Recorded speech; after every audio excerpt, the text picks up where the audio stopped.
ఓం శ్రీమాత్రే నమ. దేవీ సురేశ్వరీ భగవతీ గంగే త్రిభువనతారిణీ తరళతరంగే శంకరమౌళివిహారిణీ విమలే మమ మచరాస్థం తవ పదకమలే భాగీరథీ సుఖదాయినీ మాతాస్తవ జలమహిమా నిగమే ఖ్యాతిః నాహం జనే తవ మహిమానాం పాహి కృపామయ మమ జ్ఞానం. శ్రీమాత్రే నమః. సమస్త సన్మంగళాది భవంతు. భగవద్బంధువులందరికీ మా నమస్సుమాంజలు. మాఘ పౌర్ణమి గురించి, దాని యొక్క విశిష్టత గురించి, ఈరోజు చేయవలసిన పుణ్య స్నానాల గురించి, ఏ విధంగా ఏ స్వామిని కీర్తిస్తే ఏ అనుగ్రహం మనకి లభిస్తుంది అనే విషయాల గురించి ఈ ప్రవచనంలో చెప్పుకునే ప్రయత్నం చేద్దాం. మాఘమాసం అంటేనే ఎంతో పవిత్రమైన మాసంగా చెప్పుకుంటూ ఉన్నాం. దైవానుగ్రహం కోసం ఏ పూజలు చేయాలన్నా, ఏ వ్రతాలు ఫలించాలన్నా, ఏ దీక్ష సిద్ధించాలన్నా ఈ మాసం అత్యంత పుణ్యమైనదని చెప్పుకుంటూ ఉన్నాం. మాఘ పౌర్ణమి, దీని విశిష్టత ఏంటి? మాఘ పౌర్ణమిని మహామాఘి అని ఎందుకంటారు? ఈ రోజున ఏం చేయాలి? ఎలాంటి స్నానం ఆచరించాలి?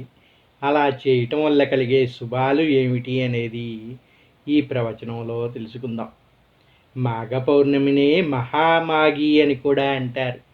అన్ని పౌర్ణమిల్లోకెల్లా ఈ పౌర్ణమికి ఎంతో విశిష్టత ఉన్నది. ఈరోజు ప్రతి ఒక్కరూ సముద్ర స్నానం కానీ, నదీ స్నానం కానీ చేయాలని చెప్పేసి మన పురాణాలు వర్ణిస్తూ ఉన్నాయి. మరి అందరూ నదీ స్నానము, లేకపోతే కుంభమేళాలో పోయి స్నానం చేయటమో, లేదంటే సముద్ర స్నానమో ఆచరించాలంటే ప్రతి ఒక్కరూ వెళ్ళి ఆచరించడం కుదరదు కదండి. మరి అటువంటి వారు ఏం చేయాలి అంటే, ఏముందండి, మీరు ఏ నీటితో అయితే స్నానం చేస్తున్నారో ఆ నీటినే సమస్త నదులు, సమస్త సముద్రాలు అన్నీ కూడా ఆ నీటిలోనే ఉన్నట్టుగా ప్రార్థించి ఆ నీటితో స్నానం చేసినా కూడా పుణ్యఫలం లభిస్తుంది అని చెప్తున్నాయి శాస్త్రాలు.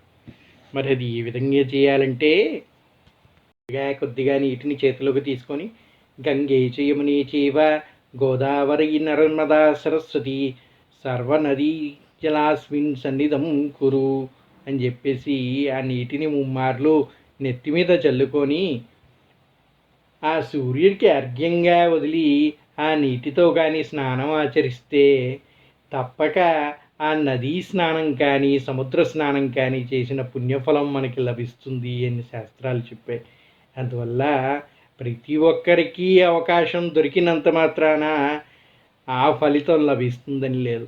అది లభించినప్పటికీ కూడా మన ఇంటిలోనే మనం స్నానం చేసే నీళ్ళల్లో కూడా ఈ విధంగా ఈ మంత్రోచ్చారణతోటి ఆ నీటిని శుచిగా శుద్ధి చేసుకొని ఈ మంత్రజపంతో స్నానం ఆచరిస్తే ఆ గంగా నది స్నాన పుణ్యఫలం మనకి ఇంటి నుంచే కూడా లభిస్తూ ఉంటుంది. శాస్త్రంలో 2 రకాలుగా ఉన్నాయండి.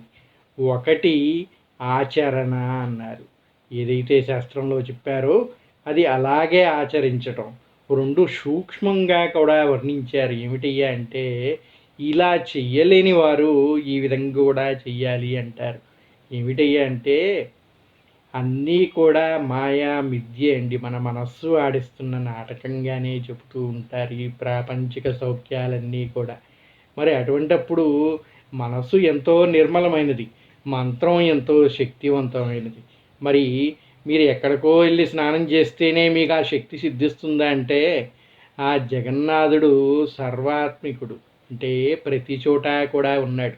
అట్లా వ్యాపించి ఉన్నవాడి కోసం అక్కడికి వెళితేనే ఆ పుణ్యం లభిస్తుందా అంటే, అది మన మనస్సుకు మనం నిర్ణయించుకున్న ఒక స్థితి.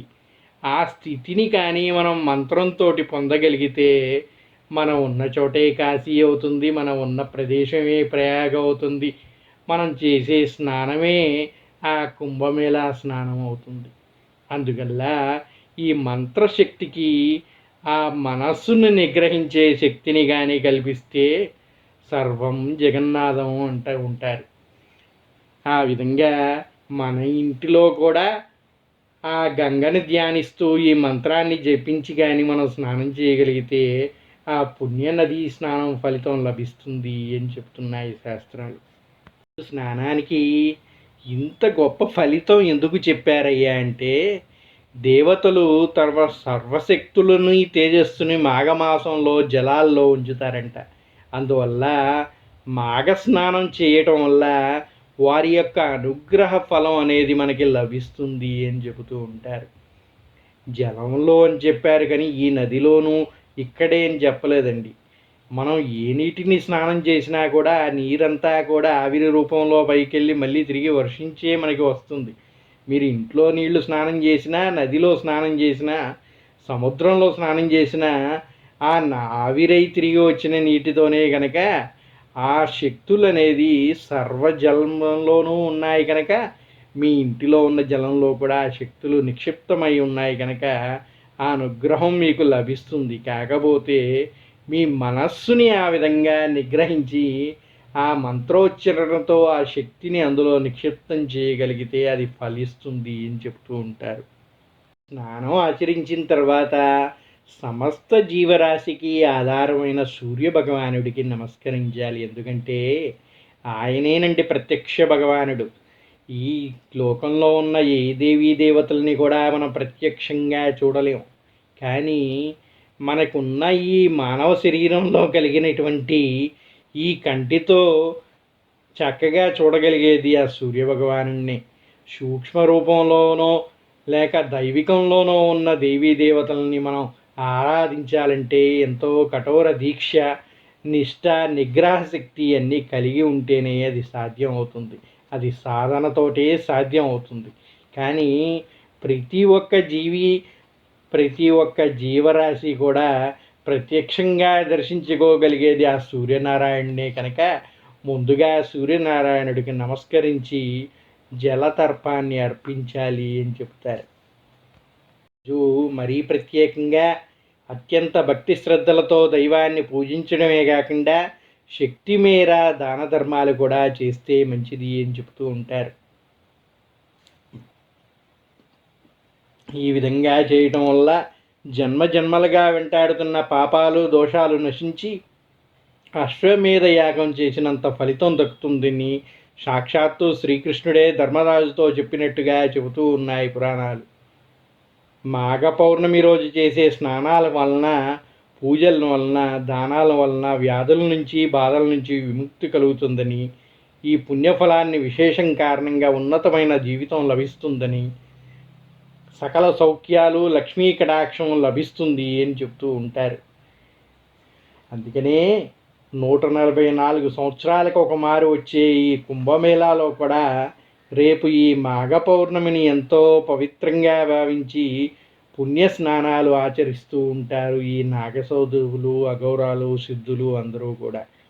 అంత పవిత్రమైనది కనుకే ఈ సమయంలోనే ఈ కుంభమేళాలు అనేవి నిర్వహించటం జరుగుతుంది అని చెప్తూ ఉంటారు.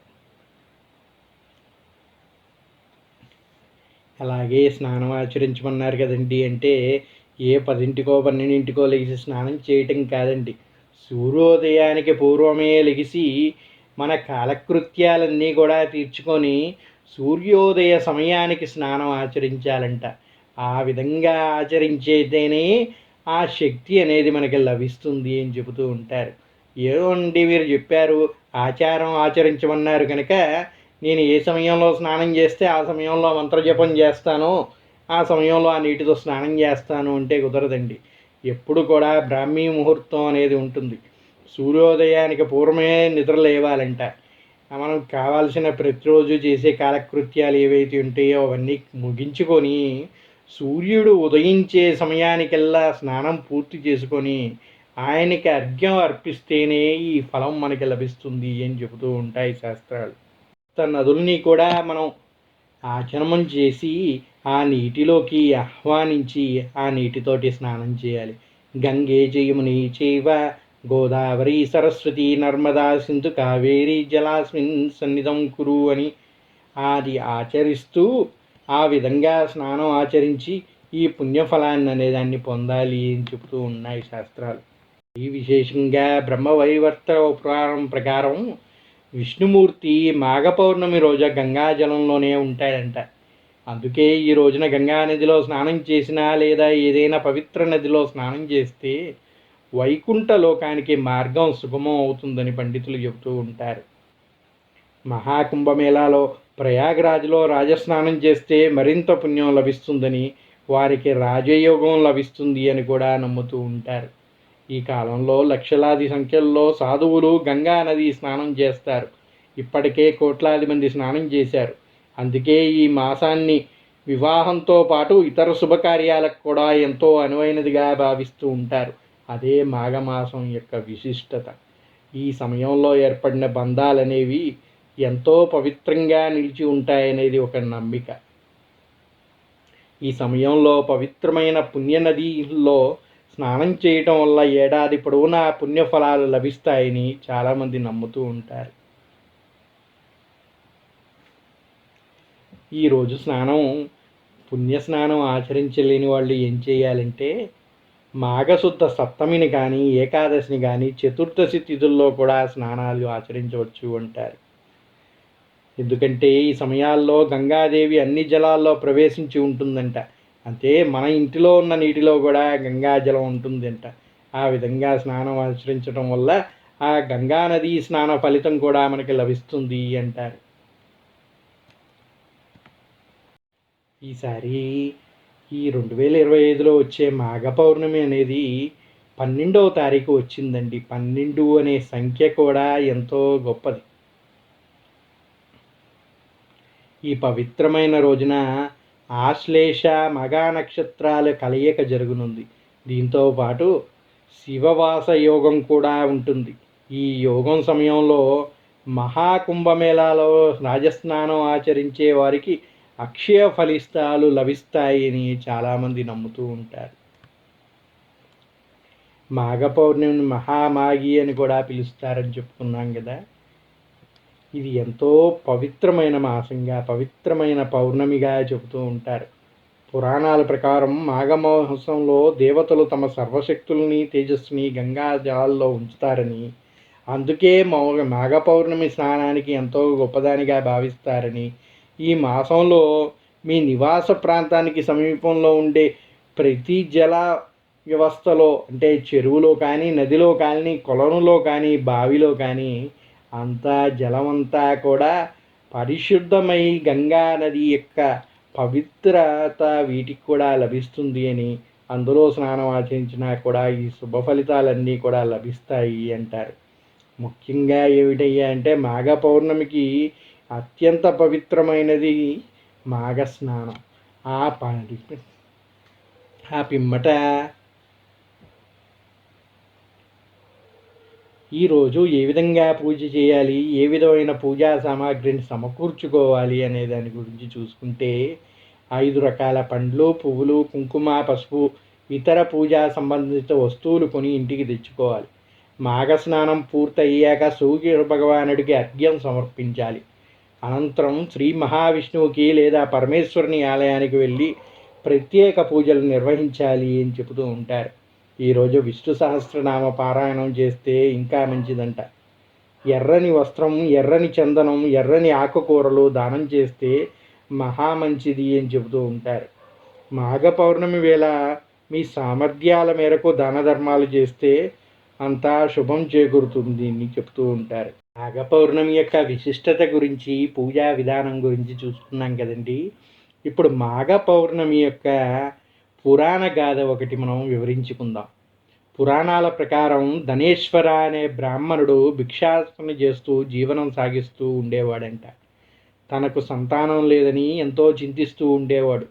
ఓ రోజు తన భాగస్వామి నగరంలో భిక్షాటన కోసం వెళ్తే అందరూ ఆమెను అవమానిస్తూ ఉన్నారంట. ఆ సమయంలో తనకు కాళికాదేవి 16 రోజుల పాటు పూజించాలని కొందరు విప్రులు వివరించారంట. ఆ విధంగా చెయ్యమ్మా, నీ బాధలన్నీ తొలగిపోతాయని చెప్పారంట. దీంతో ఆ భార్యాభర్తలు ఇద్దరు కూడా 16 రోజులు అమ్మవారిని పూజించారంట. దీంతో వారికి ఆ తల్లి సంతానం కలిగేలా వరమిచ్చింది అని, అప్పుడే ప్రతి పౌర్ణమి వేళ ఒక దీపం వెలిగించాలని చెప్పారు. ఈ విధంగా ప్రతి పౌర్ణమి వరకు కనీసం 32 దీపాలను చేరుకునే వరకు దీపాన్ని వెలిగించాలి అని చెప్పిన తర్వాత వారు ఆ విధంగా ఆచరించి చక్కని కుమారుడు కలిగాడని వారికి దాంతో ఎంతో సంతుష్టులై ఆ అమ్మవారిని వేడుకుంటూ ప్రతి పౌర్ణమికి ఈ విధంగా పాటిస్తూ వచ్చారని పురాణ గాథ చెబుతూ ఉంది. అప్పటి నుంచి పౌర్ణమి రోజున ఉపవాసం ఉండడం వల్ల బాధల నుంచి ఉపశమనం దక్కడమే కాకుండా కోరికలన్నీ నెరవేరుతాయని చాలామంది నమ్ముతూ ఉన్నారు. ఇంకా జ్యోతిష్ శాస్త్ర ప్రకారం కూడా ఎవరి జాతకంలో చంద్రుడు బలహీనమైన స్థానంలో ఉంటాడో, చంద్రుడి ప్రభావంతో మానసికంగా ఇబ్బందులు ఎదుర్కొంటూ ఉంటారో వారంతా మాఘ పౌర్ణమి రోజున చంద్రోదయ సమయంలో గోమాతకి వచ్చి పాలలో పంచదార బియ్యం కలిపి అర్ఘ్యం సమర్పించాలి అని చెబుతూ ఉంటారు. అందరికీ తెలుసు కదండి, పౌర్ణమి రోజు ఆటుపోట్ల వల్ల చాలామందికి వారి యొక్క మనస్సు మీద, వారి యొక్క బుద్ధి మీద ఆ శక్తి అనేది కనిపిస్తుంది అని శాస్త్రవేత్తలు కూడా నిరూపించారు. అట్లాంటి బుద్ధిమాంద్యం ఉన్న వాళ్ళు కానీ, వికలాంగులకు కానీ ఎన్నో ఇబ్బందులు పౌర్ణమి రోజు పడుతూ ఉంటారు అని చెప్తూ ఉంటారు. అలాగే ఎవరి జాతకంలో అయితే చంద్రుడు బలహీనమైన స్థానంలో ఉండి వాళ్ళు అయితే ఇబ్బందులు పడుతూ ఉన్నారో, మానసిక ప్రశాంతని కోల్పోయారో వారు ఈ విధంగా చేయటం వల్ల దాని నుంచి విముక్తి పొందుతారు అని చెప్తూ ఉంటారు.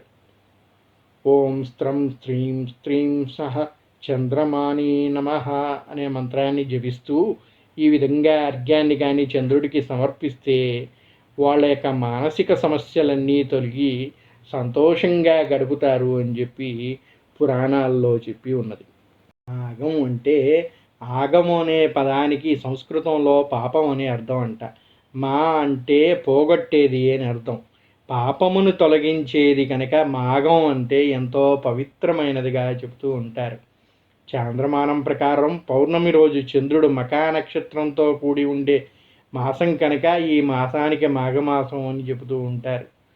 మాఘ పౌర్ణమి రోజున గౌరీదేవి జన్మించింది అని పురాణాలు తెలియజేస్తూ ఉన్నాయి. అలాగే శ్రీ మహావిష్ణువు మాఘ పౌర్ణమి రోజు స్వయంగా గంగయందు నివసిస్తాడని పురాణాలు చెప్పాయి. అందుచేత ఈరోజు ఎంతో పవిత్రంగా భావించి చక్కగా గంగాజలంతో విష్ణువుకి పూజలు జరిపిస్తూ ఉంటారు. అందరూ కూడా తలస్నానం ఆచరించి పవిత్రమైన బట్టలు ధరించి నల్ల బట్టలని మాత్రం ఈరోజు ధరించకూడదు అని చెప్తూ ఉంటారు. సాధ్యమైనంత వరకు కూడా నలుపు రంగు ఉన్న బట్టల్ని ధరించకుండా ఉంటే మంచిది అని చెబుతూ ఉంటారు. ఈరోజు తర్పణాలు వదిలితే ఇంకా పుణ్యం కలుగుతుందంట. ఎవరైతే పెద్దలు ఉన్నారో వారికి సరైన సమయంలో పిండ ప్రదానం చేయలేకపోయారో అటువంటి వారందరికీ కూడా ఈరోజు తర్పణాలు వదలటం వల్ల వాళ్ళు కూడా ఎంతో పుణ్యగతులు లభించి మనల్ని చక్కగా ఆశీర్వదిస్తారని, ఆ పితృదేవతల యొక్క అనుగ్రహం లభిస్తుంది అని మాఘపురాణం చెబుతూ ఉంది. ఈరోజు తప్పకుండా అందరూ కూడా సూర్యోదయానికి ముందే స్నానం ఆచరించాలి.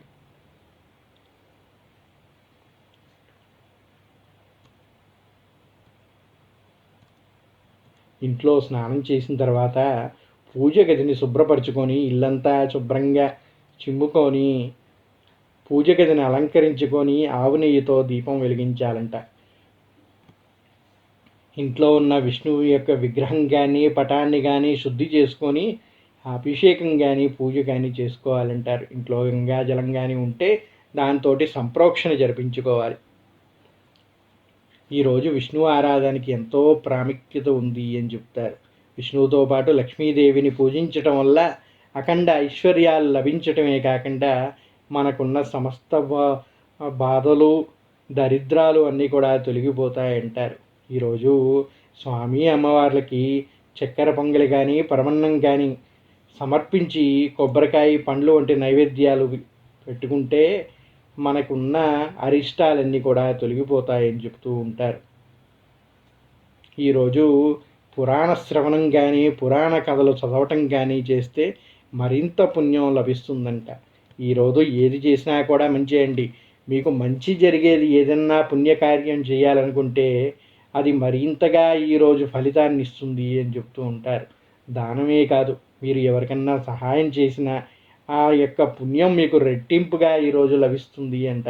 అందుకే మీరు ఏ విధమైన పుణ్యకార్యాలు ఆచరించాలన్నా అది మాఘ పౌర్ణమి రోజు వచ్చే విధంగా చూసుకుంటే మరింత మంచి ఫలితాలు లభిస్తాయి, ఐశ్వర్యం ప్రాప్తిస్తుంది, ఆయురారోగ్యాలు సమకూరుతాయని చెప్పేసి పురాణాలు చెబుతూ ఉన్నాయి. సర్వే జన సుఖినో భవంతు. అందరూ కూడా చక్కగా ఆ లక్ష్మీనారాయణుల యొక్క అనుగ్రహాన్ని పొంది ఆయన యొక్క కృపా కటాక్షాలని లభించి సుఖంగా సంతోషంగా జీవనం సాగించాలని ఓం శ్రీ లక్ష్మీనారాయణాయ నమః. స్వస్తి. సమస్త సన్మంగళాది భవంతు.